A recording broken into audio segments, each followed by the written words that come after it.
Sorry to keep the Vaishnavas waiting. My sincere apologies. This stand is a bit funky.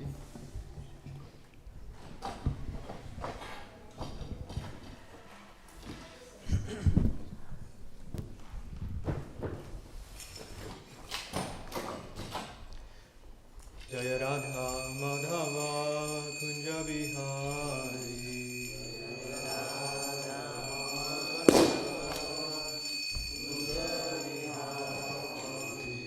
Jaya Radha Madhava Kunja Bihari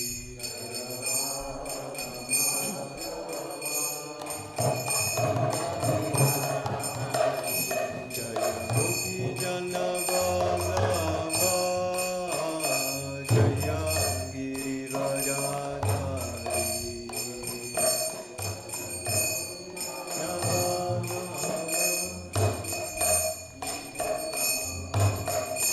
Jaya Gopi Jana Vallabha Jaya Girivajadhari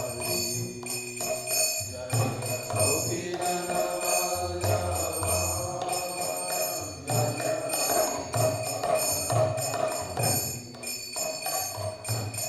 Yashodanandana Braja Janarandana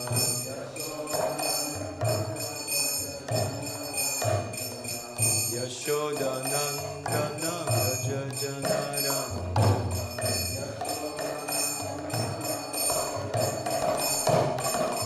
Yamuna Tira Vanachari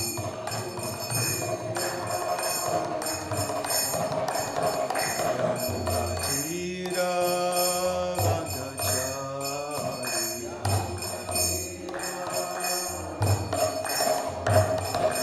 Jaya Radha Jaya Kunjavi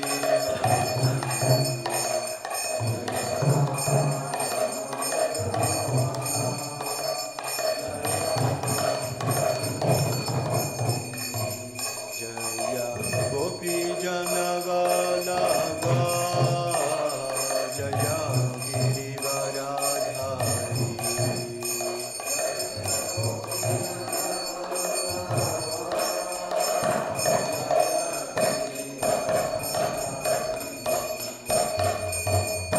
Yashodanandana Braja Janarandana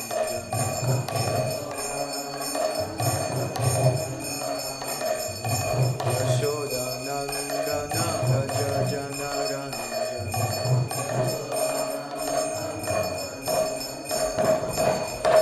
Yamuna Tira Vanachari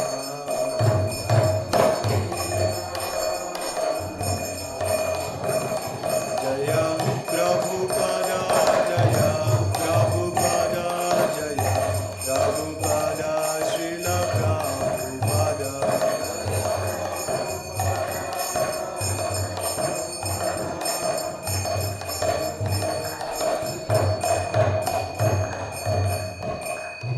Srila Prabhupada ki Grantara Srimad Bhagavatam ki Hare Krishna. Can I have a book, please? Bhagavatam.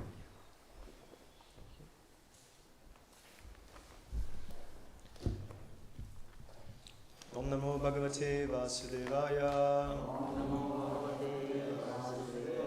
Om Namo Bhagavate Vasudevaya. Om Namo Bhagavate Vasudevaya. So we will find out which verse we're doing today.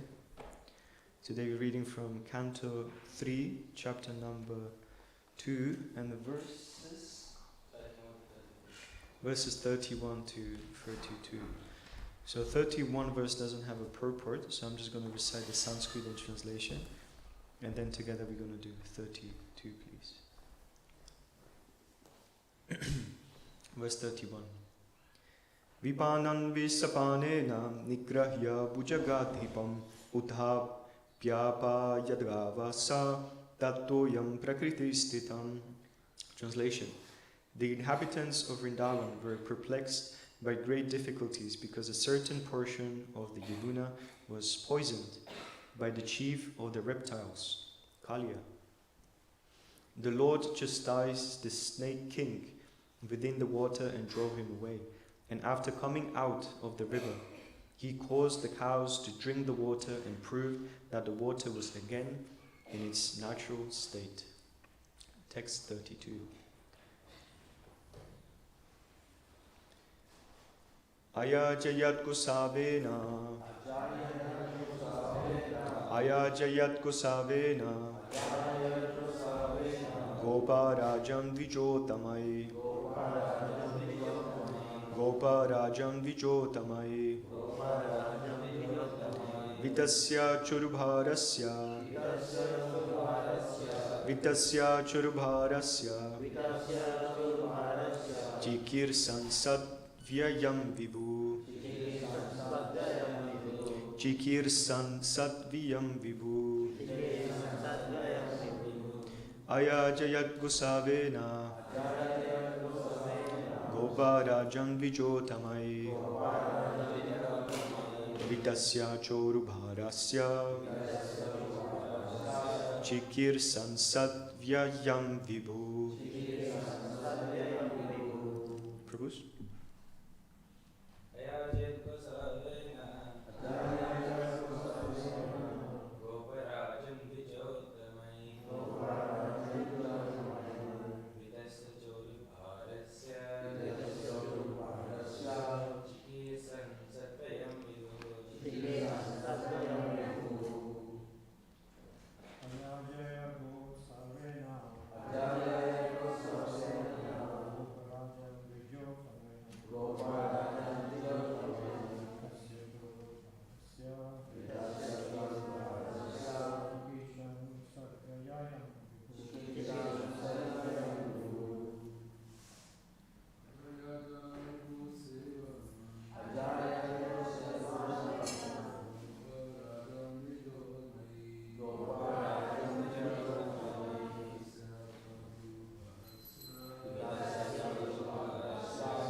Ladies?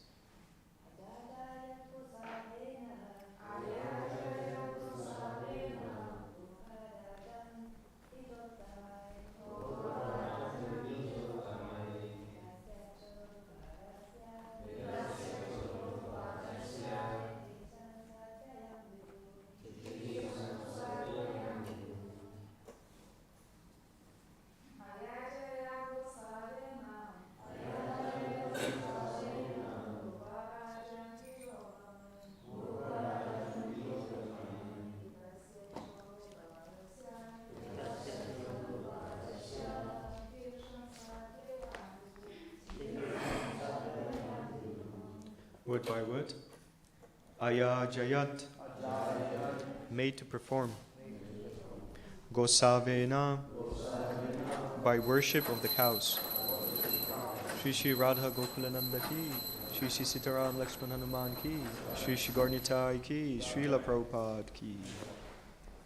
Goparajam, the king of the cowherds.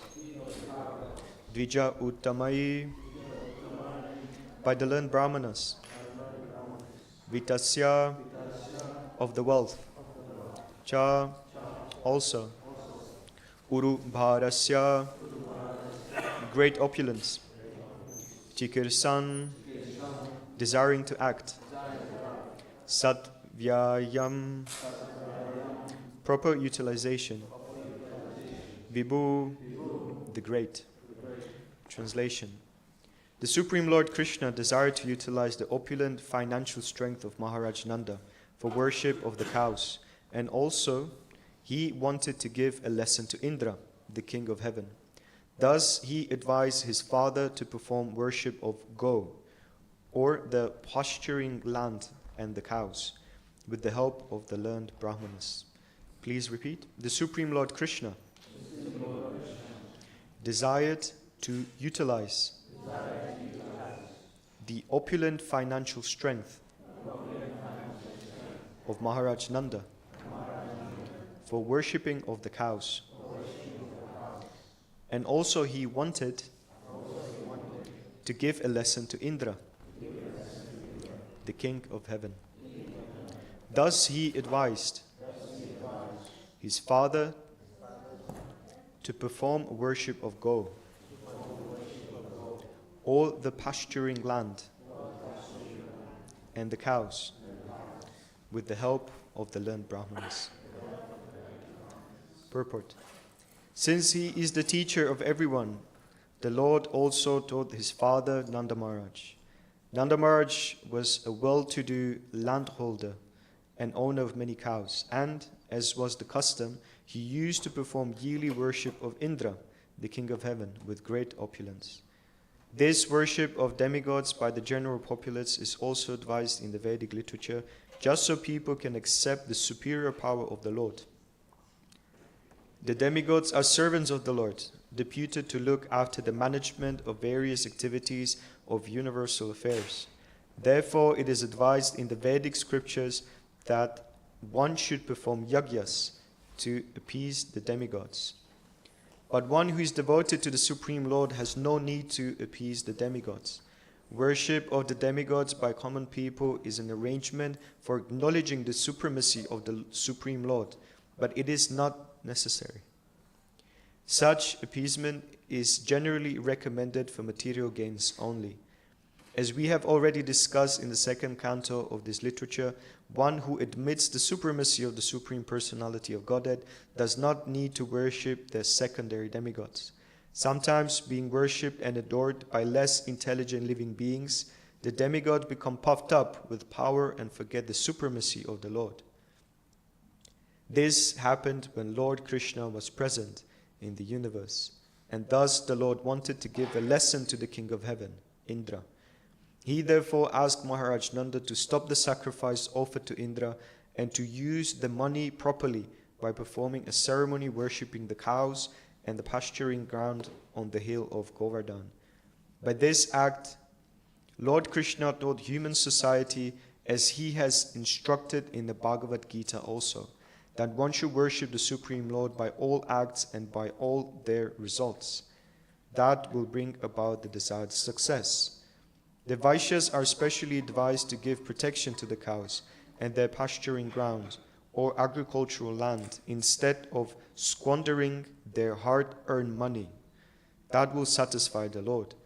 The perfection of one's occupational duty, whether in the sphere of duty to oneself, one's community, or one's nation, is judged by the degree to which the Lord is satisfied.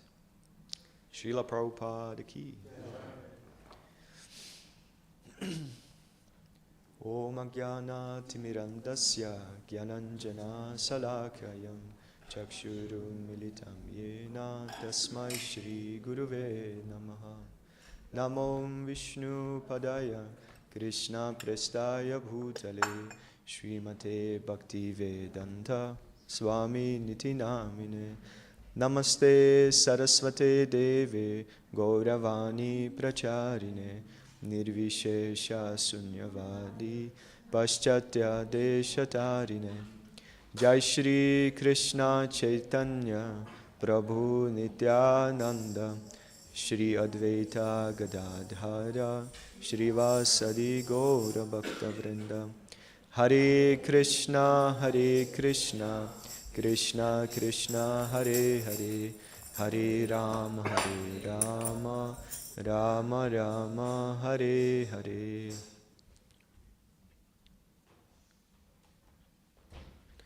Hare Krishna.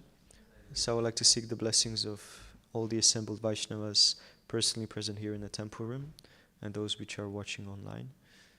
Please accept my humble obeisances. Vancha kalpa turupyascha kripa sindhubhya evacha patitanam pavanebhyo vaishnavabhyo namo namaha ananta koti vaishnav rindaki jai.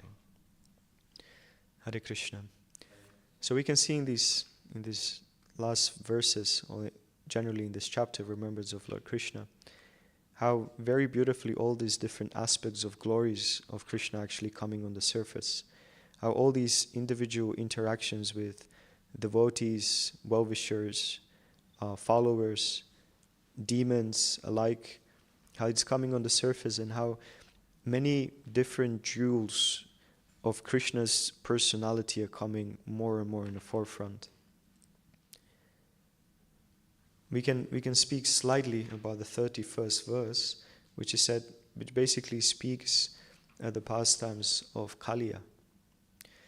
We can see how Kaliya, the serpent king, he understood that his only greatest enemy was actually Garuda. But we know that the pastime was that Garuda was actually prohibited to go in one of the limbs of Yamuna. There's a specific lake, and Garuda was actually prohibited by a curse by one great sage. Do anyone know the name of that sage? I forgot. Anyway, so this sage, he cursed Garuda. And it's interesting how all these different varieties of pastimes, how they have different layers to it.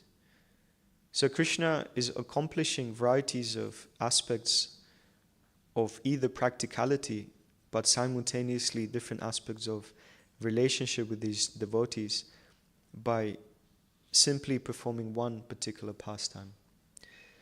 So I was thinking, this particular purport in the verse 32 is very much packed with very beautiful points by Srila Prabhupada. But we can also churn, and we can also see different aspects of reasoning behind these beautiful pastimes.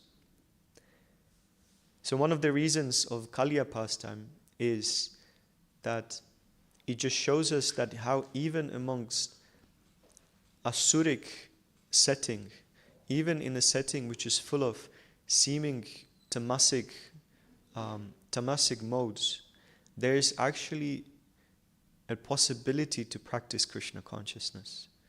So in the pastimes of Kaliya, we can see how the Nagapatnis, they step forward, and only by the mercy of the devotees, this great serpent Kaliya got actually saved. And we can see how in these pastimes there are layers and layers and layers of deeper understanding of what Krishna wants to achieve. One of interesting pastimes in this Kaliya pastime is that, which is, we may almost actually lose the concept how even different varieties of paraphernalias connected to Krishna are individual personalities. So I think I mentioned this some years ago, that Vishwanath Chakravarti Thakur, he actually speaks about the journey of the Kaustubha gem. That when Krishna was dancing on the hoods of Kaliya, there was one section when actually the Kaustubha gem fell from the neck of Krishna, and it finds its way into the treasury of the Nagapatnis deep in the kingdom of Kaliya, and he went into one of the treasures. And then afterwards, when Kaliya was pacified, then after when all that anger and greed and poison was taken away by Krishna dancing on his hoods, then the Nagapatnis and Kaliya, including and all the family members of Kaliya, actually offered varieties of paraphernalias to Krishna. And it is mentioned there that the Kaustubha gem had this desire to be again offered to the Lord. So it shows that there is innumerable layers to Krishna's pastimes. And let me ask you a question. Can anyone share with me what do you think are the layers or intricacies of the Govardhan Leela? The intricacies of why Krishna, for instance, lifted Govardhan. The intricacy of why he desired to chastise Indra. Can anyone know? Just one or couple of examples. Why is the reason that Krishna lifted Govardhan? Or hold this yagya, yes? That he can give everyone shelter. He can give everyone shelter, yes? Anything else? Srinivas Prabhu? Well, the chastise Indra was to cut down his pride. Cut down Indra's pride, yes? And Bhakti Vikas Maharaj comments that Indra's pride was that he couldn't digest Krishna lifting Govardhan Hill because he wanted the residents to worship him. So he mentioned our pride is that we are thinking we are the body. Okay, Thank you. To gather all the gopis together and have them in close proximity to him. That's one of the interesting reasons there, yes. So the Acharyas are commenting that Krishna on many occasions is actually very much separated from varieties of devotees in Vrindavan. There's always a point of time when he's separated from Nanda Maharaj, from Mother Yashoda, he's separated from the gopis, he's separated from the gopas. There's a time scale in his Ashta Lila throughout the day that he's separated through certain parts of his devotees. So this is a very interesting concept where actually the Acharyas are explaining that all these pastimes are actually manifestations of Krishna's desires. There is this very beautiful book, Damodar Janani, and we had some time ago Damodar, month of Damodar, and there it very nicely explains that when Krishna woke up initially in the morning, his desire was like, today I would like to relish the pure love of Mother Yashoda. I would like to know how it is to be bounded by pure unalloyed love of my mother. And Yogamaya was like, say no more. I can do that. So what she does, she's actually the greatest manager and the greatest person who actually facilitates Krishna's pastimes. So on the particular time when the Govardhan Leela happened, Krishna was actually desiring to have all the Vrijabasis, all the cows, all the inhabitants of Raj in one place. So he can just relish the situation being with them. So what it shows is that, yes, there is tattva, yes, there is Leela, but ultimately the predominant feature of Vrindavan is rasa, is actually taste. It's a mellow, it's a desire of Krishna. So all these wonderful and splendid pastimes which we are reading about, they're actually manifestations either of the devotees or Krishna himself. So, and Prabhupada very nicely writes here that, let me find this.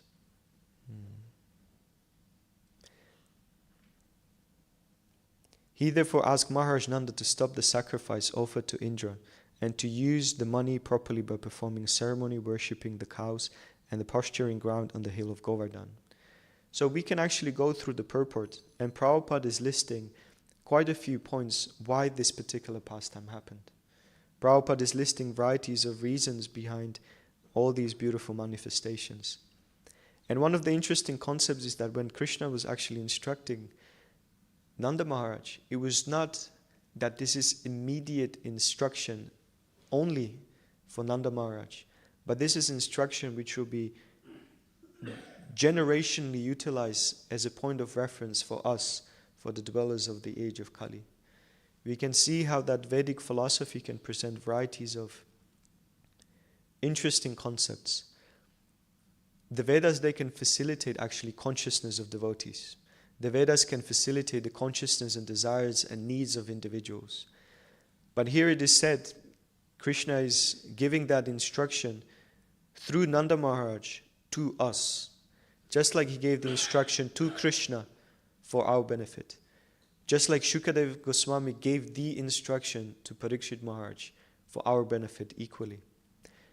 So one of the great position of pure devotees or immediate associates of Krishna is that Krishna is utilizing them to actually deliver the message. Yogamaya creates the situation, and the devotees, they're playing their part for our benefit. So here we can extrapolate the fact that how demigod worship is actually not necessary. Kartik Chandra Prabhu once mentioned something which always sticks with me, and the question is that, does a man who's drowned himself in Ganga, does he require to take purificatory bath? So someone who drowns in Ganga, does he have to take a bath for purification? So similarly, the process of Krishna consciousness is on such a caliber and such a value that naturally when you're connecting yourself to the source of all those blessings, why is there to go to all these demigods? You see, many times, and it's becoming quite popular on the streets, you see the concept of paganism. Do I pronounce it correctly? Paganism. So what actually paganism just means is just a demigod worship. this concept of paganism is very much in the historical way, it was predominant in Europe, very much so. And if you look throughout the history of the planet, you can see different cultures having this presence of demigod worship. Because why? Because they can understand the value of varieties of elements. They can understand the value and power of sun, the wind, the mother nature, right? Gaia and all these different concepts. The energy of the trees and cosmos and whatever it may be. In the Vedic literature, it's very scientific because we recognize that behind that power is a person. But even beyond that person is the Supreme Person. So one of the beautiful concepts of the Vedic tradition is that it encapsulates all the forms, shapes, and possibilities to facilitate our consciousness. Some people are just not ready to worship a singular entity. Some people are just not ready to go beyond the individualistic worship of the demigods. But here, because we don't have that much time, we are living up to the age of 60, 70, 80 at best.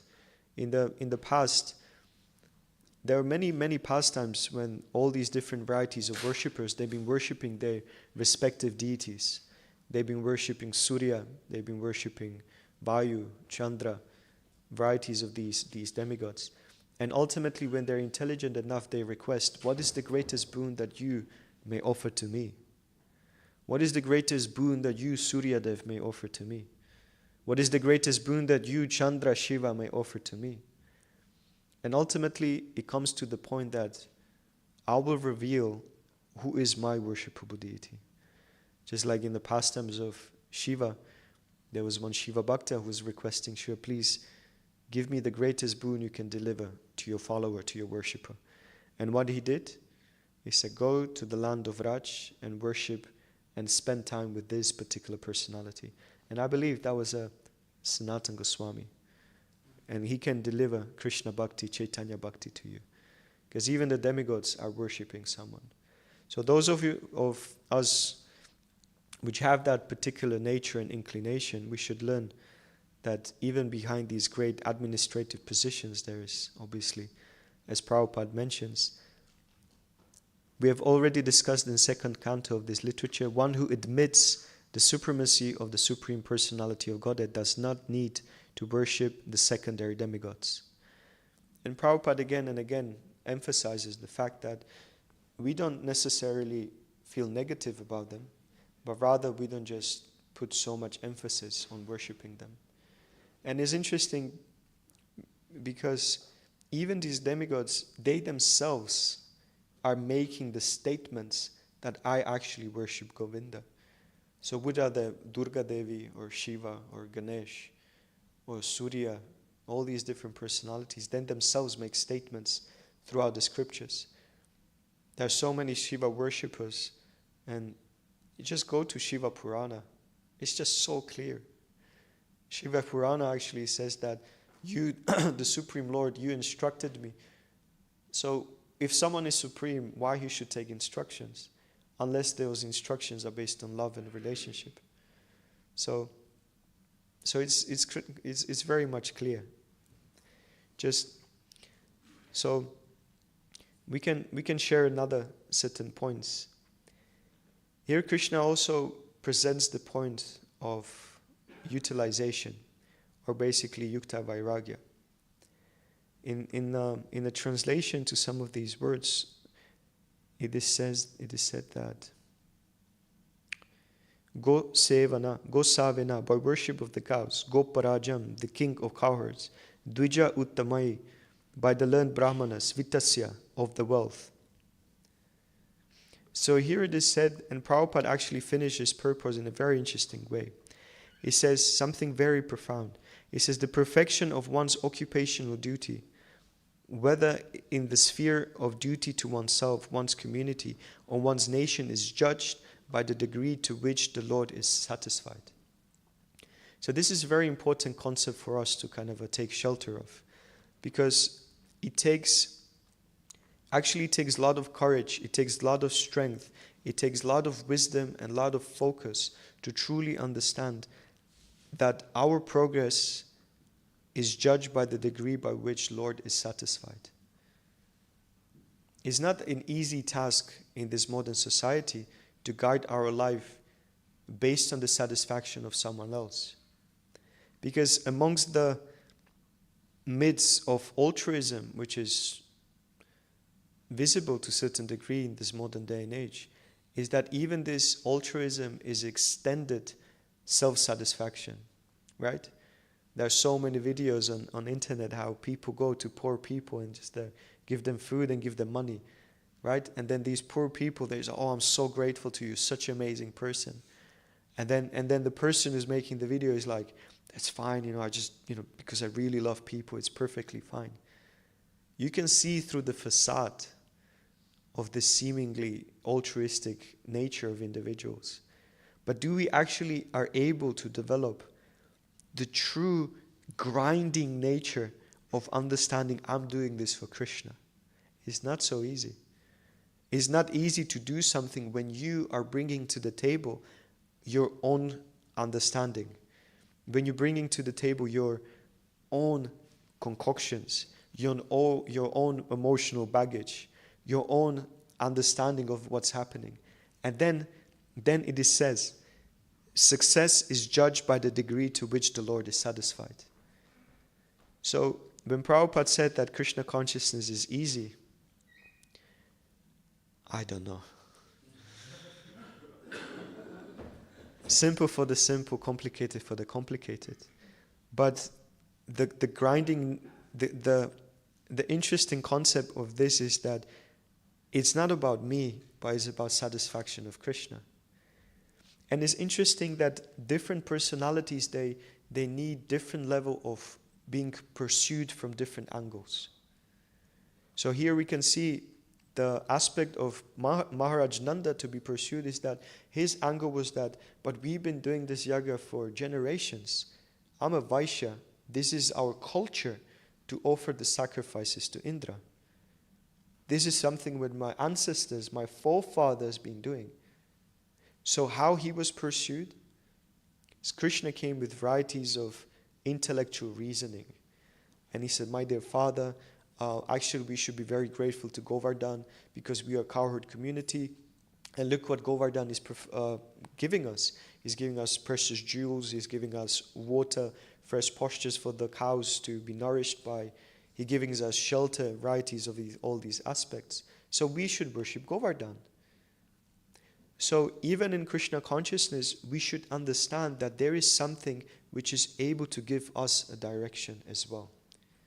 We may not necessarily have direct association of Krishna or the words of encouragement and direction from Krishna as Nanda Maharaj had. But what makes us to change our ways and to change our path? That's the real question. Is it a person? Is it some type of literature? Is it type of a service? What is that allows us to change our viewpoints? In other ways, in other question, where is our faith invested in? So if you go through layers of Srimad Bhagavatam, you can understand that what it actually does, it's presenting through leelas, through pastimes, through experiences, through sharing the individual relationships of these great personalities with Krishna, it giving us opportunity to see where we are feeling comfortable to invest our faith in, to adjust ourselves. Because the whole process of Krishna consciousness is actually a process of adjustment. But the question is how fast we are to adjust and how willing we are to adjust. To Nanda Maharaj, it took him 3-5 minutes with Krishna. For us, it may be lifetimes. But we should identify in our Krishna consciousness what allows us to adjust ourselves. Is it your spiritual master? Is it the lines of Srila Prabhupada, his classes, his morning walks? Is it the service that you perform to the deities? Is it the service of Sankirtan? Whatever it may be, what allows you to be adjusted in your life? Because one thing is for sure, and that is for sure, we will not be able to take our mental speculation to the spiritual world. Our mental perspectives on Krishna consciousness, we will not be able to take to the spiritual world. So what is happening in the modern day and age is that people are struggling with dealing with reality due to their mental concoctions in life and their perspective on life. And what you see more and more, and what people struggle more and more, is that the tide of material life will not adjust itself just because you are struggling with it. So similarly, and more than that, this means the same thing for spiritual reality. The spiritual reality will not adjust to your and ours mental concepts of life. Does it make sense? I mean, you are more aware of, the realities of what are happening outside. This whole, woke civilization. People are really mentally struggling with understanding who they are more than ever. And you will not understand until you're not there on the streets and you see it, the illusion that people are in. So, what Krishna consciousness offers is not painstaking adjustment, but rather adjustment through devotional service. So what does it mean? It means that we are getting trained for spiritual world. We are getting trained to understand that Krishna's desires are in the forefront. We are getting trained to actually leave our understanding of the reality behind and adjust ourselves for spiritual reality. So you can judge for yourself in your introspective time. What is that you struggle with the most? What is that gives you the most difficulties and challenges to absorb? What is that breaks us from this flow of Krishna consciousness? And ultimately, that's where the real magic actually lies in. That's where we all hanker for some spiritual magic. We all hanker for some special times. When we read Prabhupada's Lilamrita, or when we read all these magical moments in the early stages of establishing Krishna consciousness in the West, in ISKCON, we can see all those crazy magical moments. But the only reason this magic happens is if you allow yourself to be adjusted and put yourself in that adjusting situation.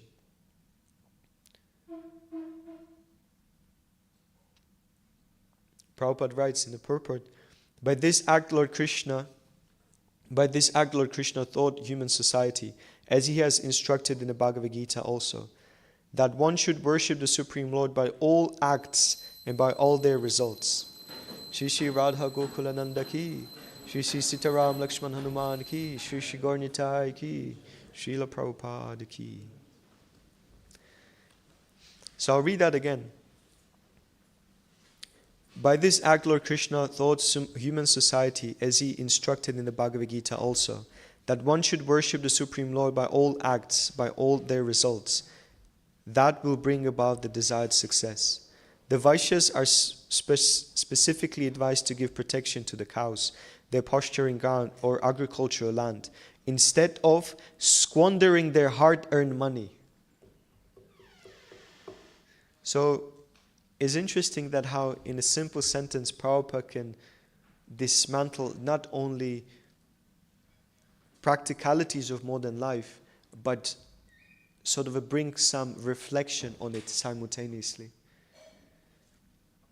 So majority of our community, are they Vaishyas? Are we Vaishya-orientated community? Are we devotees which are able to put ourselves in a position to protect the cows, maintain the land? The fact is, there's only very minute amount of devotees or personalities which are able and willing to actually go down this path, because it's not easy. It's not easy to maintain the cows. It's not easy to live from the land. It's not easy, but what it offers life in more mode of goodness and more direct connection with Krishna. I mean, no one needs to tell us that there is difference when you work from 9 to 5 in an office job, in a small little kind of like a cubicle in front of a computer screen all the time. And then if you work on the farm with cows, with the land. I mean, I'm not judging or anything. I'm not ready to do that stuff. I'm just putting perspective. But that's what it actually means, to be here for the satisfaction of the Lord. It means adjustment. It means painstakingly adjustment ourselves. So yeah, just to sort of wrap up, and we can open some time for questions. So in these two verses, in the verse of describing Kaliya, and the beauty that how these personalities, these cowherd boys, how they actually wanted to be saved by the Lord. So sometimes the desire of a Vaishnava, of a devotee, is even greater than the desire of the Lord. And then the Yoga Maya facilitates that desire. And then we discussed the verse 32, where Prabhupada is emphasizing the need for adjustment and the need of understanding that Krishna is the Supreme Personality of Godhead, and how varieties of pastimes have multiples of layers. And it's interesting that if you actually study also the commentaries of the Vaishnavacharyas, you see how they're actually offering these layers, how they're actually presenting, especially Vishwanath Chakravarti Thakur, his way of presenting is that he actually enters the minds and the heads and the consciousness of the individual participants, and he offers a perspective of what do they think, what is their sort of a emotional impetus to act in this pastime. So yeah, Hare Krishna. If there are any points, any reflections, devotees would like to share anything. Parajana Prabhu. Maybe he can have a microphone, please. Very interesting, this pastime of Govardhan and all the preparations that they laid out. I remember Prabhupada explaining, how do we know what Krishna likes to eat?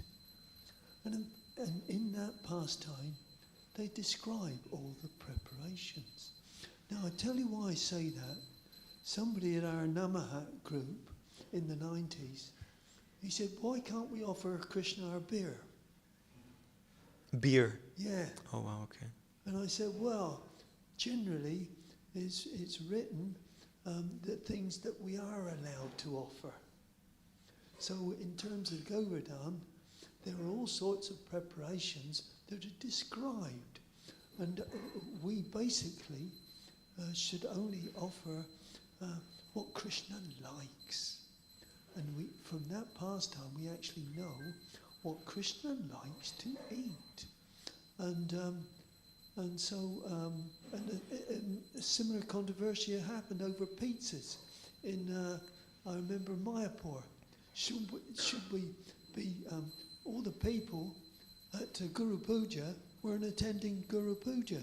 They were all eating pizzas out in the yard there at the time of thing. And it was brought up that is it a good thing that all these sort of other things that we offer to Krishna should be accepted, because Krishna didn't say he wants a pizza. He didn't want this and that. And then Subhag Maharaj, he says, we can find out what Krishna likes. And what we should do is offer him rice, dal, chapatis, kachoris, all these sort of things. He says, now, this is the way of knowing, instead of going to the courtyard and taking pizzas. Thank you, Prabhu. It was a bit classic. Thank you, Prabhu. Vidura, for instance, offered to Krishna banana leaves. Yeah. So ultimately, it's what Krishna wants. In my humble opinion, simultaneously there's that concept that are we fully on the line what Krishna wants, and are fully there that we can fully mirror Krishna's desires. Krishna wants that everyone performs Harinam Sankirtan. Lord Chaitanya wants that everyone performs Harinam Sankirtan. How many of us perform Harinam Sankirtan? Yeah. So I think there's almost degree and layer of fulfilling Krishna's needs and Krishna's desires. Pizzas are there somewhere. Yeah, yeah. But let's start with the pinnacle desires of Krishna, Lord Chaitanya's desires. That is Harinam Sankirtan. Yeah. And if we can check that one, then we can work on the pizzas, I would say. Yeah, yeah. Well, no, I was just thinking, it's actually, I remember Val Gopal pointing out to me that why do they offer pizza and also with yeast? Because Prabhupada says don't use yeast. But there again, she said sometimes in terms of a feast or a celebration, we do have a pizza. Yeah. And it's okay. It's just practical. Yeah. Thank you, Prabhu. We're giving the devotees what they like too. Yes. It's pleasing to them. Thank you, Prabhu. All right. Thank you. Is that a question or a comment, Srinivas, Prabhu? Can we have the mic, please?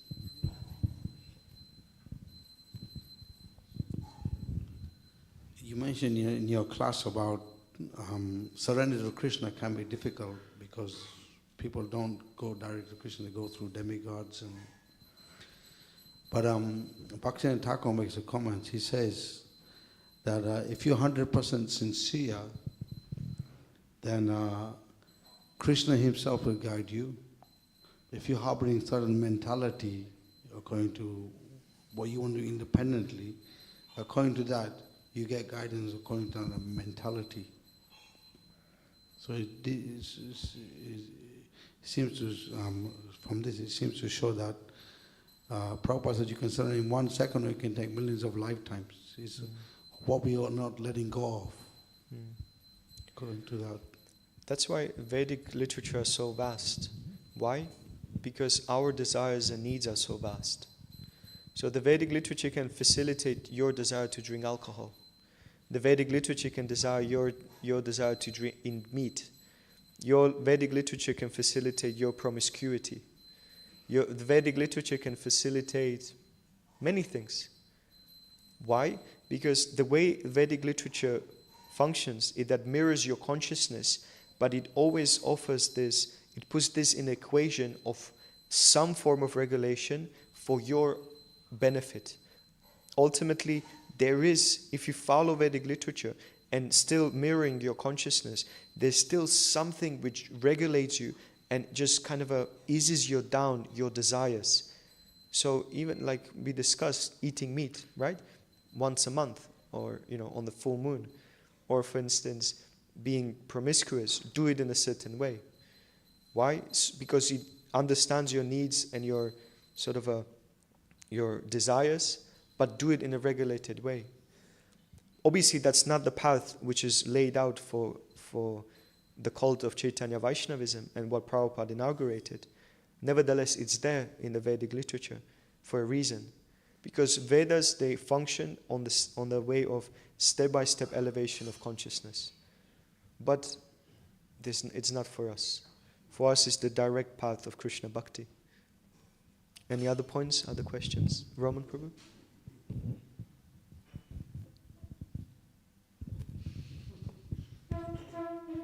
Hare Krishna. Thanks so much for the class, Prabhu. I might even have 2 small questions, but depending on if anyone else has other questions. So one question was on the demigod worshipping. So we learned that when one worships the Supreme Lord, all the duty of worshipping demigods is already fulfilled. But it seems like in previous ages, although they were quite advanced, they still did the demigod worship, and we can even see that a great devotee like Nanda Maharaj did demigod worship. So how come they still worship the demigods? I was just wondering. In Brahma Samhita, with the commentaries of Jiva Goswami, and in Bhaktisiddhanta Saraswati Maharaj, there's a section, and I was listening to class by Tamal Krishna Maharaj, which actually says that there are demigods in the spiritual world. They're demigod, but these demigods, they are devotees which take a position of like in the spiritual world, it's still a Vaishya community. Krishna is a cowherd boy. The father is king of Raj. So it's a Vedic / Vaishnava setting. But there are these prototype demigods which take that position for the sake of almost like Vedic facilitation of the path in the land of Raj. So it's still a Vedic setting. So demigod, and these demigods are, as everything is a perverted reflection of the inner spiritual world. So you see, even Krishna was not always necessary predominant worshipable deity throughout the ages. See, what we have, I think we have also tendency to forget that Krishna Bhakti is also very unique and very, very sensitive sort of a perspective. Because if you look at Bhagavatam, so many demigods being perplexed about Krishna. And that's in this age.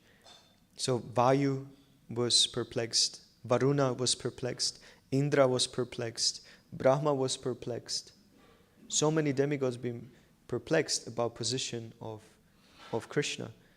So naturally, as the ages are happening, people been worshipping demigods, people been worshipping Vishnu. The reason why Brahma couldn't recognize Krishna is because his worshipable deity, Brahma's worshipable deity, and this is interesting, is actually Vishnu. Even in Surya, Surya's worshipable deity is Vishnu. There's Surya Narayan, which is the source of all that energy of the sun. So the worshipable deity of all these demigods is on many occasions form, like Vishnu form. And then when Krishna appears, and then when it is said that Krishna is actually the source, the avatari, the source of all these incarnations, then for them is like, really? And then it has to be established. And that's what Krishna did throughout the Bhagavatam. He was establishing that I am actually the source of all the Vishnu Tattva. So there's no, the worship of demigods in the past, it's a normal thing, because Krishna Bhakti is a very rare activity to actually achieve. That would be my answer. Karam Prabhu.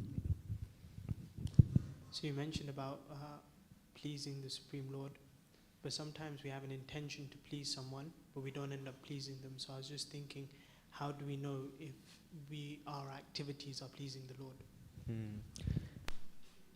I don't know. Actually, I don't know, because this is the question I was asking myself. What are the factors of reciprocation of the Lord that He is pleased with us? And I don't know. I actually don't know.